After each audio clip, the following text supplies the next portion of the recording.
Question 42 asks us to find x when y equals 6, and the equation that it gives us is in word form. So it says, if x minus 3 is directly proportional to the square of y, and x equals 5 when y equals 2, find x when y equals 6.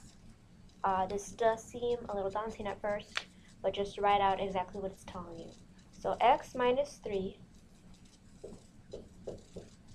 is directly proportional to, and the symbol for that is this. And then it wants to know, it says it's directly proportional to the square of y. So you would write k times y squared. Now let me explain to you why this works the way it does. Directly proportional means that they grow or decrease at the same rate. So for instance, and they're related to each other. So for instance, the amount of money that you make, your earnings, is directly proportional to the hours that you put in for work. So it would be earnings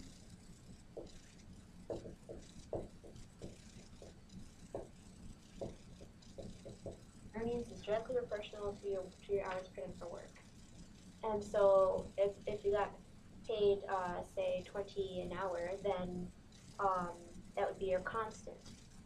This k is a constant, and that's how much it grows. So you can't figure out your earnings only just by how many hours you work. You need to know how much you're making for every hour that you work. That will be your constant. So we need to find exactly how proportional it is. So we know it's directly proportional, but what is that proportionality? That's why we put the k here. And it says y squared, so we just put y squared. So now we go about using the information that we already have. So they told us that when x equals 5, it's because y is equal to 2.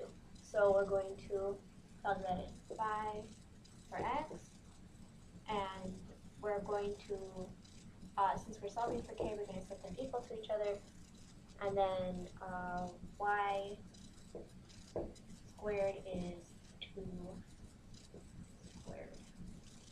Okay, so then we're going to get 2 is equal to k times 4, and then divide by 4, and k is equal to 1/2.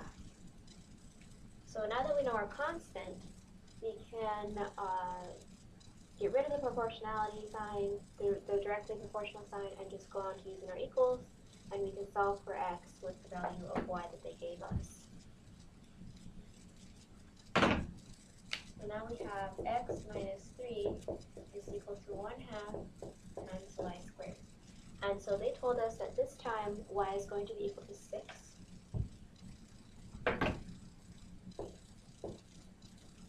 So x minus 3 is equal to 1/2 times 36.